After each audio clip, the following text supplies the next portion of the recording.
Knock knock. Washing my hands. Hello, I'm Megan. I'm a family nurse practitioner student with United States University.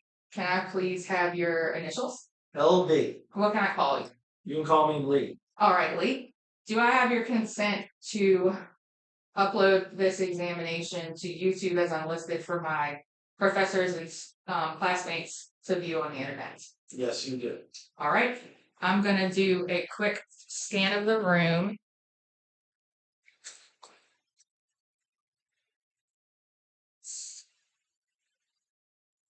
Ceiling to floor. It's a fan. This is what I'm propping my computer on. It says my dog's names and that it's their food. Floor to ceiling. This shows that there's nothing on my computer helping me.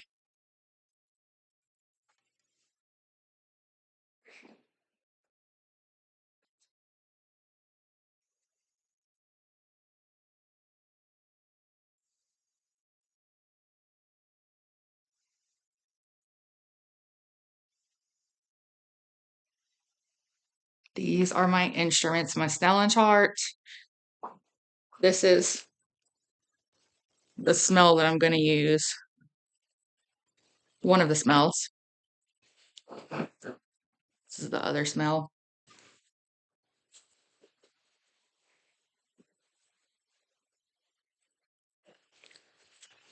My patient, and there's nothing behind him.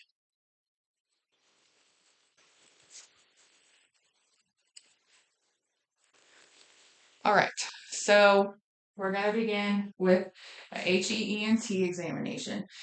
The first thing I start with is inspecting his head. I'm looking for shape, symmetry, deformity, trauma, any depressions, any obvious cysts, lesions.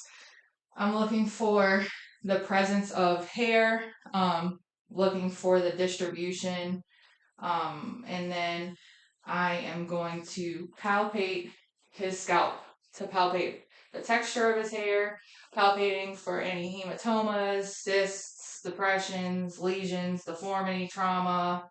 Is any of this tender? All right. And his hair is fine and thick and evenly distributed. So after I inspect and palpate his head, I'm going to start with his eyes. The first thing that we're going to do is visual acuity with my pocket Snellen chart. We are going to be testing the optic nerve, which is cranial nerve 2. With my Snellen chart, normally I would be 20 feet away from the patient. In this situation, we can be 6 feet away from the patient, so I'm going to stand 6 feet away from him. I'm going to have you. Do you have any corrective lenses in? No, I don't. Do you wear glasses? No, I don't. All right. So I'm going to stand 6 feet away. I'll have you cover up your right eye, please. And with your left eye, what is the lowest line that you can read? E P T Z D. Great. So in your left eye, you're 20/30. And then cover up your other eye, please. Now with your right eye, what's the lowest line you can read? E P T Z D. Okay, so in your right eye, you're 20/30. And then with both eyes open, what's the lowest line you can read? E P T Z D. Great. So with both eyes uncorrected, he's 20/30. And the right, the left, and together. So after this visual acuity test, we'll do visual fields by confrontation. And to do that, I'm going to have you, this is also testing optic nerve 2. So I'm going to have you cover up your right eye, please. And I'm going to come from behind you and you tell me when you see my fingers wiggling. Now. Okay. One more time. Now. Okay, and those are normal findings. He sees my fingers approximately when I get lateral to his ears. Now I'll have you cover up this eye. And I'll do the same thing over here. Tell me when you can see my fingers. Now. And tell me when you can see my fingers. Now. All right. And so the same thing on the right side, normal findings. He can see my fingers when they get lateral to his ear.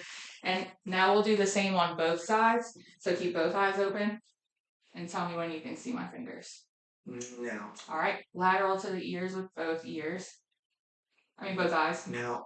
All right, lateral to the ears with both eyes again. So there are normal findings for his visual fields by confrontation. Now I am going to inspect his eyes, and I am inspecting for exophthalmos, bulging eyes, sometimes can happen with thyroid disease. I'm inspecting his eyelids, looking for blepharitis or styes. I am looking at both his upper and lower eyelids for entropion or ectropion. On the lower lids, entropion would be if they're turned in and his eyelashes might be scratching his cornea. Ectropion would be if they're turned out too much. And I'm going to gently palpate, and I've washed my hands. Open your eyes, please. Gently palpate to inspect the sclera. The conjunctiva, and it's pink, not pale. Pale might be a sign of anemia. And one more time, when I do that, can you look up and down,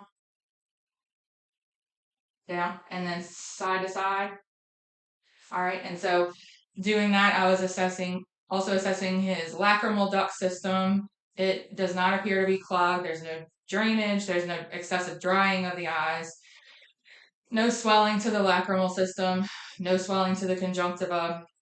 His sclera are white and they should have slight vasculature, shouldn't be yellow, shouldn't see any pterygiums, and his cornea should be clear. You don't want any opacities. I am also looking at his lens and his iris, which both irises are equal, both pupils are equal. And I'm also inspecting, I forgot to say before I started, I'm looking at the eyes to make sure they're evenly placed, symmetrical. But anyway, so then when I look at his iris, one thing that I can do is shine a light laterally, like so, and the whole iris should illuminate. If he had something like glaucoma and his eye was cupped forward a little too much, then it would illuminate over here, but on the other side there would be a shadow. So I'll do the same thing on the right eye, and the whole iris illuminates.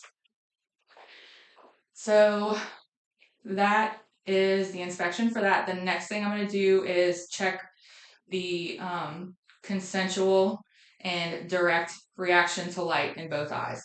So just look forward, like over my shoulder, and I'm assessing the pupils before I use the light on them, and then after I use the light on them. So in the left eye, before light is 4 millimeters, and with the light it constricts to 3, which is a normal finding.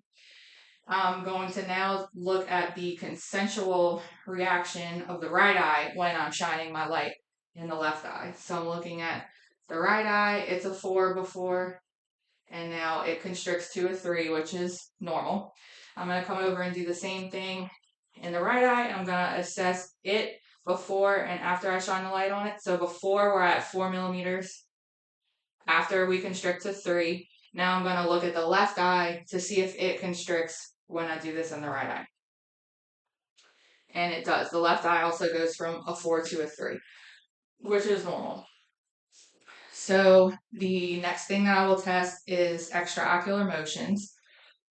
And when we're doing this, we're testing cranial nerves 3, 4, and 6. 3 is oculomotor. 4 is trochlear. And 6 is abducens. So to test the oculomotor, in each eye, I'm going to make a H sign, and he's going to follow my pen light when I make each movement. But when I get up here and down here, I'm testing oculomotor in the left eye, because this is the left eye. So when he looks up at my pen, we're looking at the oculomotor. When he looks down at my pen, we're looking at oculomotor in the left eye, and we're looking at trochlear in the right eye, which is intorsion, looking inward and down.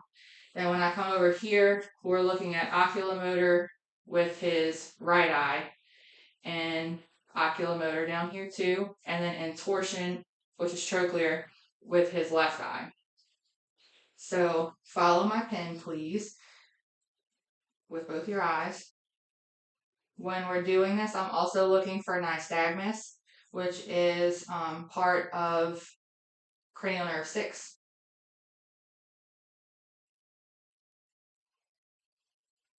All right, so there's no nystagmus. He's able to follow my pen with both of his eyes. There's no rhythmic jumping or any abnormal movements during his extraocular exam. After that, I'm going to have him do the convergence test, which I'm going to hold my pen in front of your face and then follow it with both your eyes as it comes into your nose. And he should be able to follow it until he's basically cross-eyed all the way till it gets to his face. So he's doing that. We're looking to see if there's any nystagmus when he does that as well, and there's not. The next thing we're going to do is check for accommodation.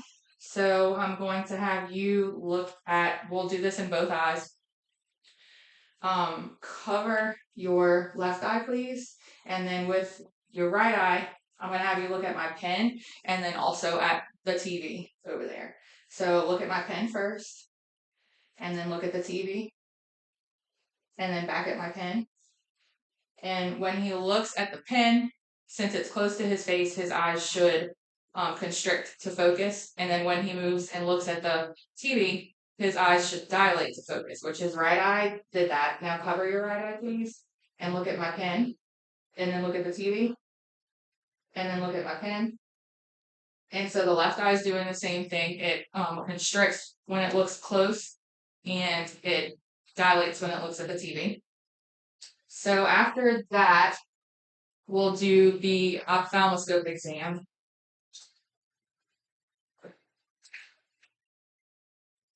So I am going to get eye level with the patient. Put my settings correctly here. All right, I'm gonna get on his eye level. I'm gonna have him cover up his right eye. And with my left hand, I'm gonna look at his left eye.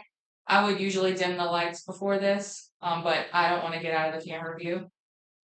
So I'm gonna first look and see if I can see a red reflex in the left eye, and I can. It's like a yellow, orangish, reddish reflection, and everyone should have that. If they don't, it could be a sign of something like a neuroblastoma or an abnormality that you'd have to get treated or looked into further. So then I'm going to brace myself with my right hand for safety, and with my left hand, I'm going to look at his left eye, I'm going to get eye level with him. And as I come in, open your eye, please. All right. So the red reflex is there again. I'm also checking for his optic disc. The optic disc is going to have sharp round borders. It's going to have a cup in the middle of it, which is going to be like a yellowish reflection. And the cup to disc ratio should be, the disc should be 3, the cup should be 1. So disc to cup is 3 to 1, cup to disc is 1 to 3. Also in there, I was looking for his macula, his fovea, and assessing his vessels. The veins are larger and darker, and the arteries are smaller and lighter. And I was looking at how they cross over each other. There should be no AV nicking. There should be no hemorrhaging, no cotton wool spots, and there was none of that. So now, I'm going to look at his right eye and have him cover up his left eye. And I'll come over here with my right hand, right eye, looking at his right eye. I'm going to brace myself for safety, and then look in here. And he's got a red reflex in this eye as well. And he's got his optic disc to cup ratio is 3-1. And he's got his vasculature up here is normal in the right eye. I don't see any AV nicking, don't see any cotton wool spots. The veins and arteries have normal overlapping. And so we have normal findings in both eyes with the ophthalmoscope. The next thing that we will do is assess his nose. I'm going to just inspect it first, looking for symmetry, deformity. I want to see if it's midline. I want to see if there's any external drainage.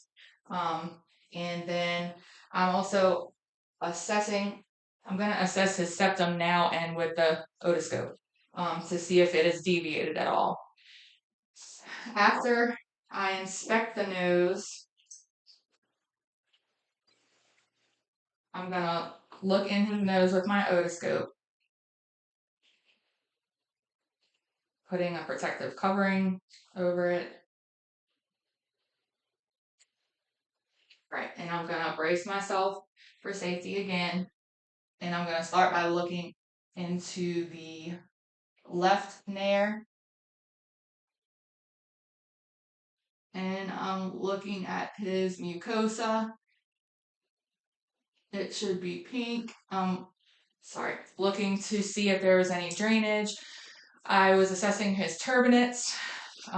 There shouldn't be any exudate. I'm assessing patency to see if his turbinates are swollen. And if there's good airflow. I was looking at his septum again. I'm looking for nasal polyps as well, ulcerations, any drainage. So now I'm going to look at the same thing in the right nair. Brace myself for safety. And the right nair has the same findings: pink, moist mucosa, no exudate, no drainage, no polyps. Septum is not deviated, and everything, there's normal findings in both nairs.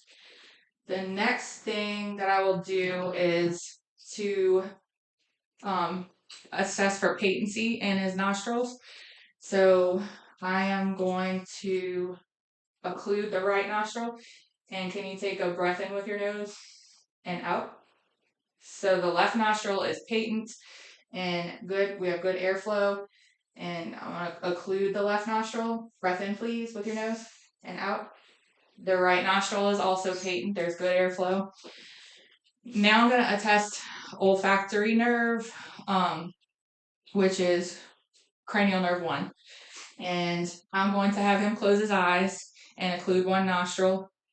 So close your eyes, please, and occlude your right nostril. I'm going to have a scent that I'm going to hold under his left nostril and see if he can identify it. So let me know if you can smell. What is it? Vinegar. Good job. All right, and now I'm going to have him occlude his left nostril. Close your eyes, please. And what do you smell? Coffee. Great. So we have normal olfactory nerve finding for him. Then the next thing I'm going to do is inspect his ears. I'm looking for placement, looking for symmetry. I'm going to look individually at each ear, the left ear, for erythema, drainage, exudate, swelling, and it is normal. It's pink. There's no drainage, no exudate, no swelling. I'm going to look over here at the right ear for the same thing. Lesions, erythema, swelling, exudate, drainage. And so we have none of those things. Same findings on the right ear.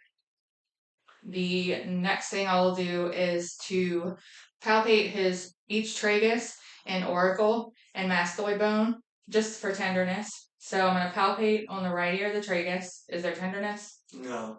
Is there tenderness here? No. Pulling up and back on the auricle and then palpating the mastoid bone. So is there tenderness there? No. So those are all normal findings on the right ear. On the left ear, we'll do the same thing. Just palpate the tragus. Is there tenderness? No. What about when I pull? Nope. The auricle, no tenderness, and then the mastoid bone. Nope. All right, no tenderness there.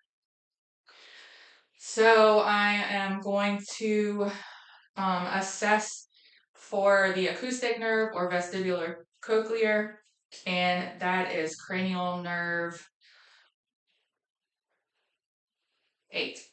So the first thing I'm going to do, we're checking for sensory or conductive hearing loss. I'm going to check the tuning fork.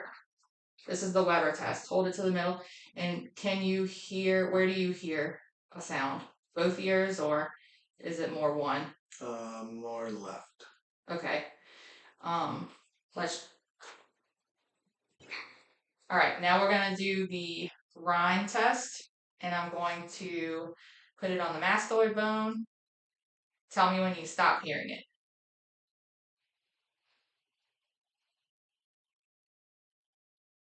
Now.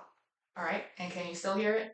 Yes. All right, that's a normal finding on the left ear because bone conduction is usually less than ear conduction. So he should still be able to hear it in his left ear when I hold it after he stops hearing it on his mastoid bone. I'm going to do the same thing over here on the right ear. Strike it and place it on the right mastoid bone. Tell me when you can't hear it anymore.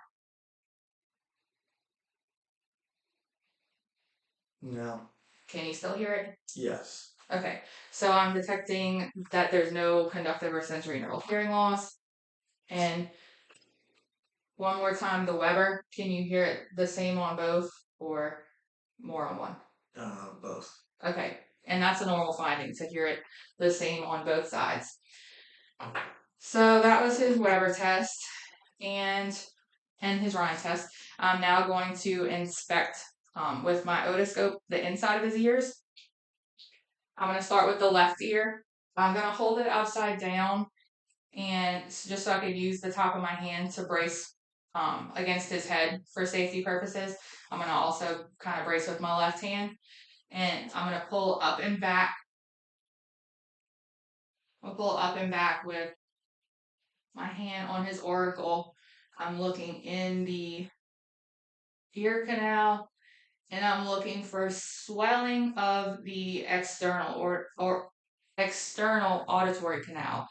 Looking for redness, looking at the skin texture, see if there's any flakes or irritation. I'm looking for any drainage or wax buildup.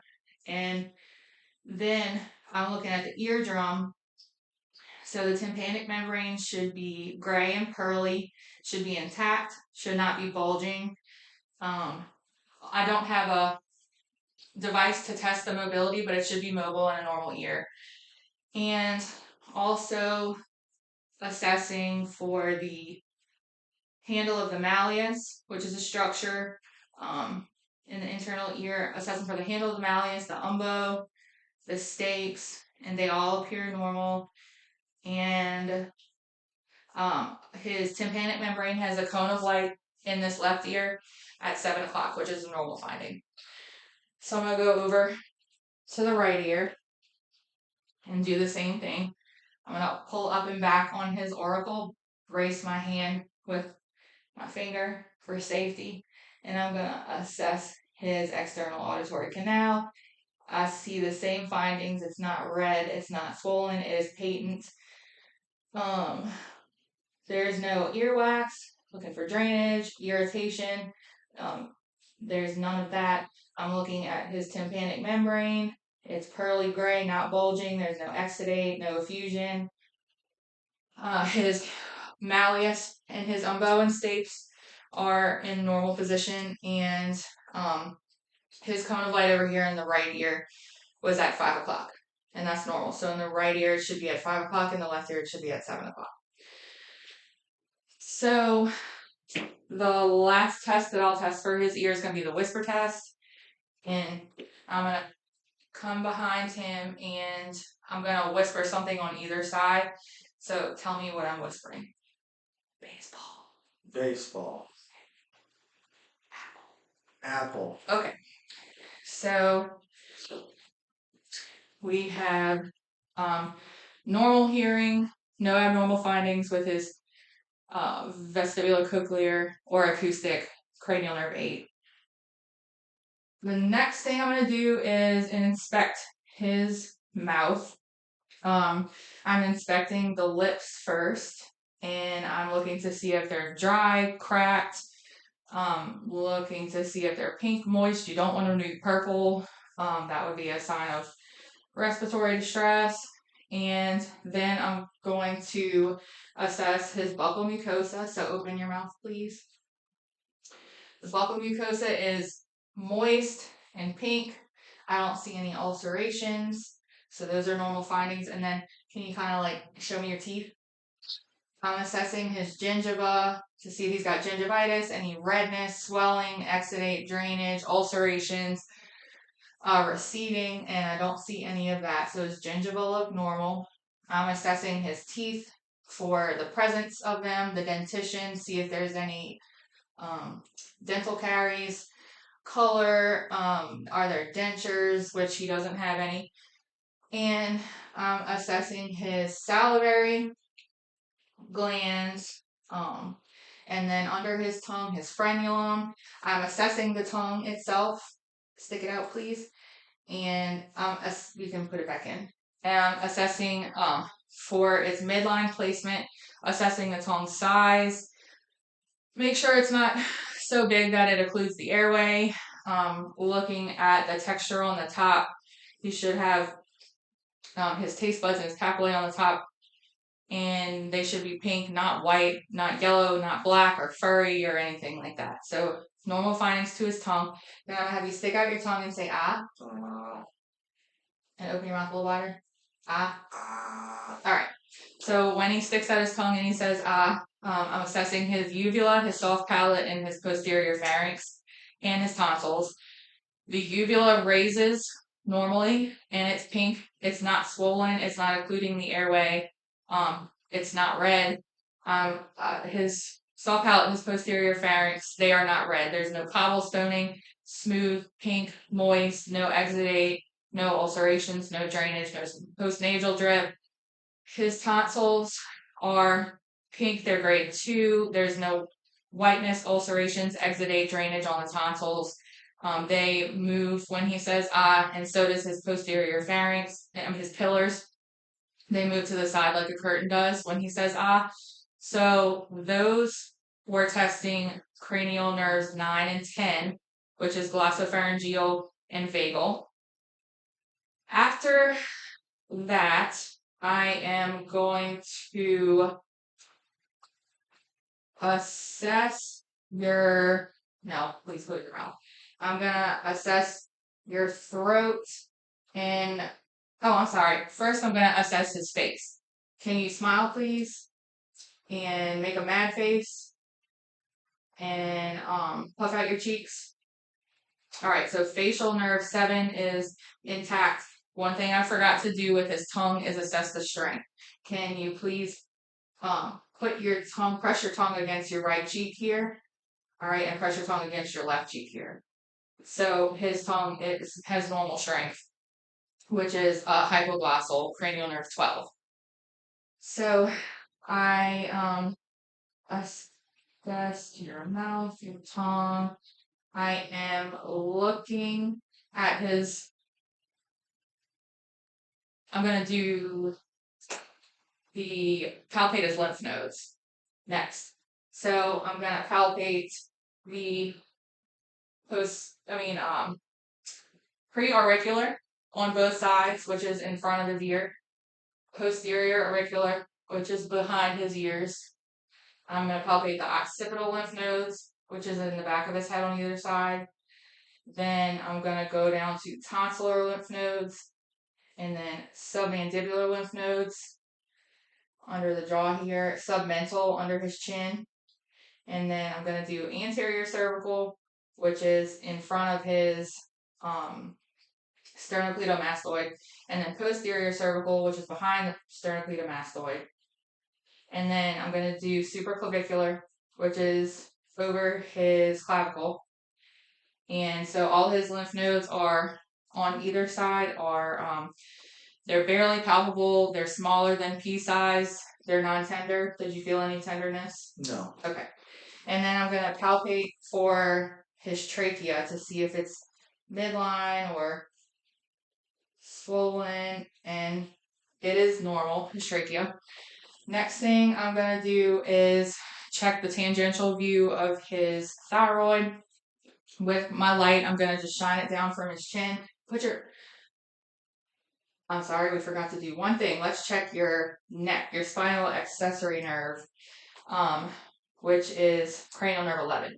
Look to one side, please, like me, and then look to the other side. And then we're going to shrug your shoulders, checking his trapezius muscle.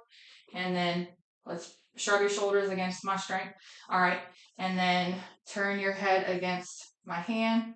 And let's do it against my hand on the right side. So his sternocleidomastoid muscle strength is normal. And then let's hyperextend your neck and flex your neck. Okay, so normal findings with that.